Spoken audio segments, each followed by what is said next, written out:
Never win first place. I don't support the team. Can't take directions and my socks are never clean. Teachers hate it. Hey guys, how's it going? It is I, the real Randy Chavez. I'm coming at you today with a Earth 2. I'm sorry, it's not an Earth 2. Apologies. This is a Veteran Reacts video. Apologies to the Earth 2 members. I just triggered with that. I had read the headline, quote, Biden launches airstrike against Iran-backed militia in Syria.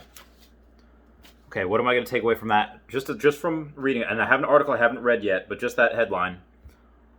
I don't know if that was Biden's call. I don't know if it was a combination between him and Harris, or if the defense secretary had something to do with it, but there was a call that was made where U.S. military said, okay, there are some bad guys in this particular spot, and we got to take them out. I could tell right now already that there are people saying like, oh, like Trump never, started a new war. And I mean, it's in Syria. So, I mean, we were kind of there already. But I don't, at first glance, I'm thinking like, uh-oh. And then at second glance, I was like, okay, well, maybe this needed to happen. So I'm just going to go over the article. This is going to be my reaction to it.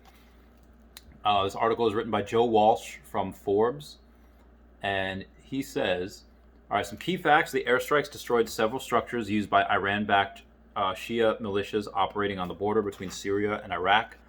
Pentagon Press Secretary John Kirby announced in a statement on Tuesday evening, the news was first reported by Reuters, Kirby cast the strikes as a defensive move following several rocket attacks on American facilities in the Iraqi cities of Baghdad and Erbil this month.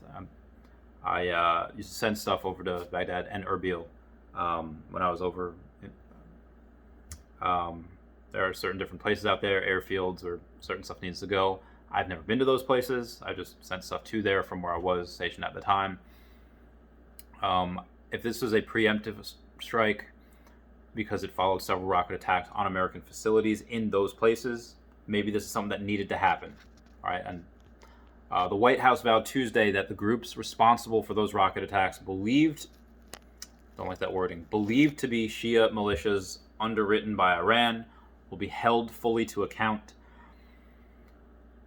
That is a very loose term when they say we believe. Now, most likely, maybe it is. Maybe there's no hard evidence, but it's like, oh, well, the evidence points this way. And, Commander Uncle Sam says, shoot, you got to do that. So moving on to what actually gets into, okay, crucial quote. Quote, the operation sends an unambiguous message. President Biden will act to protect American and coalition personnel, end quote, Kirby said in a statement. At the time, we have acted in a deliberate manner that aims to de-escalate the overall situation in both eastern Syria and Iraq. Okay, so launching airstrikes, probably not a way to de-escalate, but if it's to say like, okay, hey, this is a warning shot, and, knock it off or come at you, I guess maybe.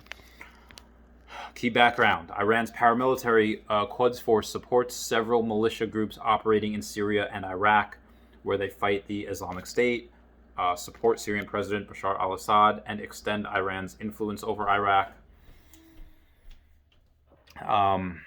If this is just a way to extend Iran's influence. All right, so this is the way to say like, hey, Iran, don't try to do anything because we're here. And there's a lot of military bases around Iran, so they are surrounded. I don't think Iran wants to poke the bear too much, but then again, it's a different bear, different presidents, completely different world now.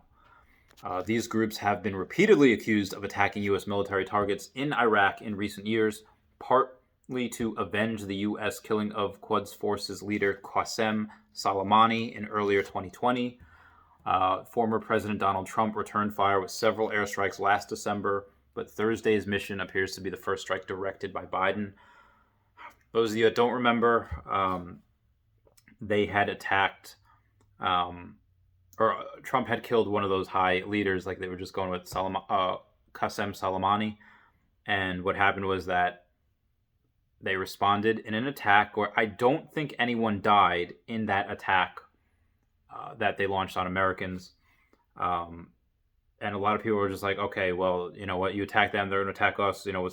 And it's almost like anything that Trump was doing, the left was just saying like it's the wrong thing. Like he could have cured cancer, they would have said, "Oh, he did it the wrong way." There is a, I guess, upper echelon. There's not a rhythm. What basically happened, killed a really bad person, and then in return they had to, rocket and fire or whatever, and so it happens that nobody died. Again, I believe, if I'm wrong, someone drop in the comments, let me know. Actually, this person did die. Please correct me on that. And then this is the first attack by Biden. Trump is obviously one of these guys before. What to watch for? The airstrike could signal a willingness by Biden to counter Iran's influence in Iraq, especially if it clashes with the U.S. presence. Biden's first few weeks in office were relatively muted compared to Trump's thinly veiled threats against Iran and Iranian officials' repeated vows to retaliate for Soleimani's killing.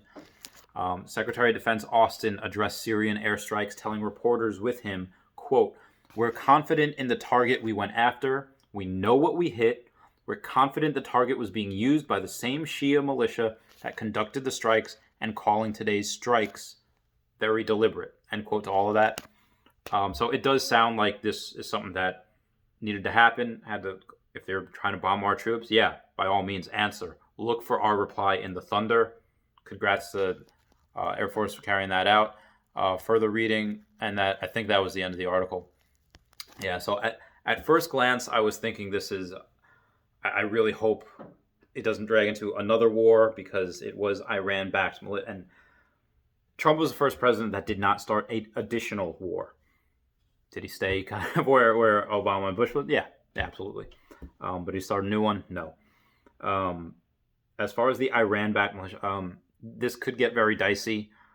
Almost like if anyone's seen Charlie Wilson's war, it's like, okay, well, we can't fight Russians, but we can align ourselves with the Mujahideen and give them weapons, and they can fight the Russians. All right, well, we're not fighting Iran. We're fighting these guys that are backed by Iran. Okay, well, that's, I guess, a little bit of a loophole.